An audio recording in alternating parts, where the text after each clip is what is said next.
Garuda Express, an international courier service.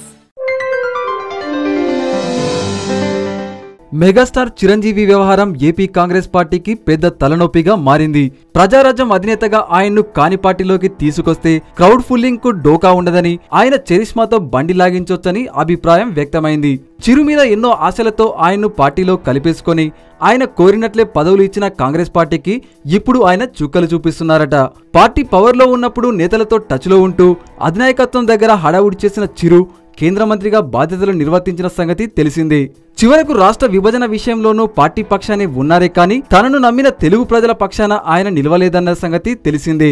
పార్టీకి అంత విధేయుడిగా ఉన్న ఆయన పార్టీ చేతుల్లో నుంచి పవర్ చేజారిన తర్వాత రోజు నుంచి ఆయన తీరులో చాలానే మార్పు వచ్చిందంటున్నారు. 2014 సార్వత్రిక ఎన్నికల్లో ఏపీలో పార్టీకి చావు దెబ్బ తగిలిన విషయం నుంచి పార్టీకి కాస్త దూరంగానే ఉన్నారని చెప్పాలి. మరీ బాగోదన్నట్లుగా కొన్ని కార్యక్రమాలకు ముఖం చూపించే ఆయన చాలా సందర్భాల్లో పార్టీ కార్యకలాపాలకు దూరంగానే ఉంటున్నారు.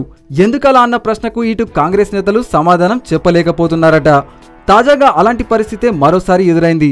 ఏపీ కాంగ్రెస్ సమన్వయ కమిటీ సమావేశానికి చిరు గైర్హాజరు కావడంపై మీడియా అడిగిన ప్రశ్నకు మాజీ మంత్రి పల్లంరాజు రియాక్ట్ అయ్యారు.